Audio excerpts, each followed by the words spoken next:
నేను కడప నుంచి వచ్చానండి. మీరు కడప నుంచి వచ్చారు. సో మీరు మరి మీకు కూడా చాలా ఆప్షన్స్ ఉన్నాయి కదా, ఈ కాలేజ్ కాకపోతే లైక్ చెన్నై వెళ్ళొచ్చు, బెంగళూరు వెళ్ళొచ్చు, ఇక్కడికి ఎందుకు వచ్చారు? అంటే ఏం స్పెషల్ ఇక్కడ?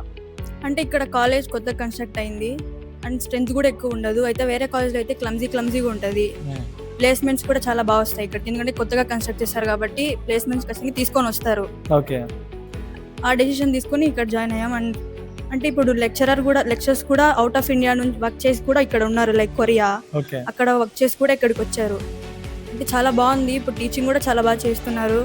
అంటే ఇప్పుడు ఇది కన్నడ అయినా కూడా లాంగ్వేజెస్ తెలుగు చెప్తారు, ఇంగ్లీష్, అంటే మ్యాక్సిమం ఇంగ్లీష్లోనే ఉంటుంది మొత్తం టీచింగ్ అందుకు, కానీ చాలా బాగా అర్థమవుతుంది. అదేలేండి, బోర్డర్లోనే కాబట్టి మీరు వెళ్ళడానికి రావడానికి కూడా ఫ్లెక్సిబుల్ ఉంటుంది. కడప నుంచి అంటే మీకు ఎంత డిస్టెన్స్ పడుతుంది? ఎంతసేపు పడుతుంది? 4-5 hours. 4-5 hours బెటరే కదా. వెంటనే ఏదన్నా వెళ్ళాలనుకుంటే వెళ్ళవచ్చు, రావచ్చు, ఫ్లెక్సిబిలిటీ ఉంది, మంచి యూనివర్సిటీ మన దగ్గరే ఉంది కాబట్టి వస్తున్నారు. Okay, thank you so much. Thank you.